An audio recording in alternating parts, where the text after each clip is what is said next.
This is Rich B in AZ, and this is my 1100G Suzuki. Dates from 1991. Today it needs new tyres, and we see that they were made in the year 12.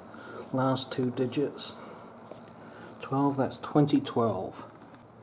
10 years is the usual max, and as you can see there's a lot of cracking. I don't really want to take this one out on the road. This could disintegrate just driving around the block.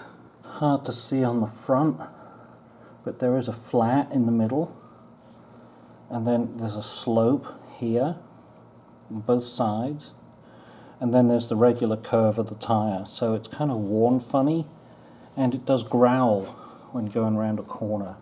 I was taking the tyre off, I noticed that, yeah, this one's got some pretty serious cracking in the treads too.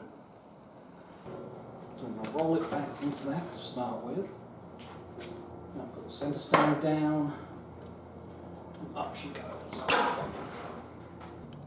Matter of practice, I always put a bit of tape on with the direction of wheel travel. And on most bikes, you've got to take the calipers off. Quite easy to do. There's the bolts out. Also got to remove the speedo drive. It just unscrews. So the end can come out. You want to leave it in, especially if you've previously oiled it. Just push it out of the guide there.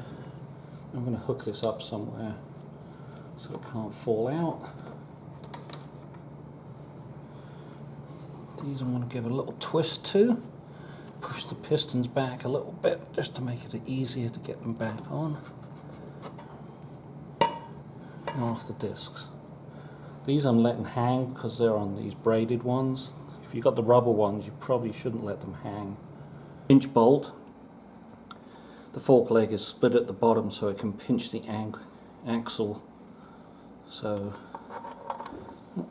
let's get that in there like that. Loosen this off. Okay, just loosening the axle, which threads on the other side actually. And see, I've got a hydraulic jack, bit of wood under the exhaust pipes, and just jack it up. You can see the wheel going up there. Right, so I was lifting the wheel as I was unscrewing the axle, which takes the weight off the thread. There's one of the spacers, which I'll pick up. Good. And that's the front wheel out. So sometimes it is handy to put the spacers back on the axle shaft in the order they came off. Then you'll know which way they go back on.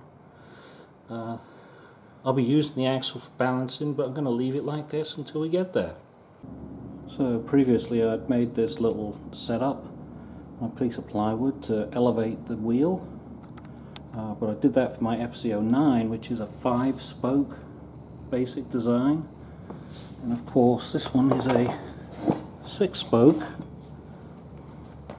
So to remove the rear brake, there's a torque stay that stops the brake from turning, so I'm going to take the bolt out of that. Now the back is turning, so we'll need to stop it.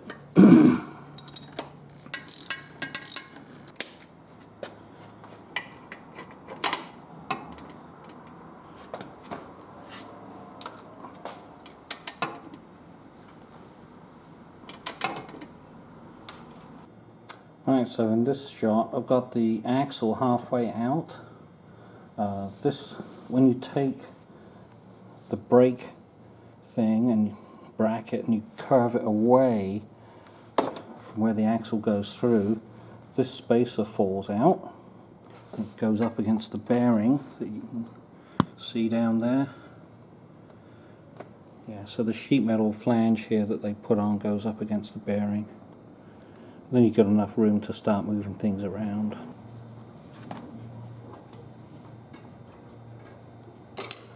Long axle.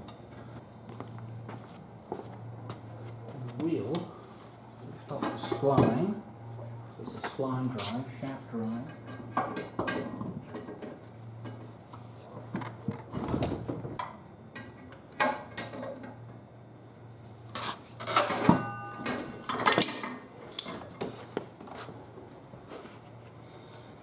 and then out it comes.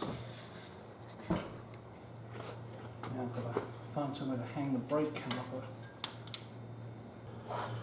And there's a spline around here and a matching spline in the drive hub.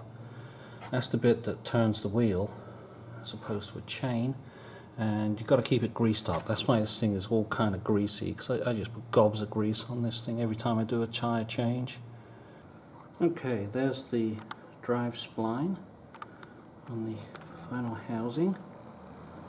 Well, that's a bit of good news. So I carefully lifted off the other wheel because two of the supports are not screwed down. Carefully laid the rear wheel in, and it works. Misses the disc. The rear disc is quite a bit smaller, so it works nicely.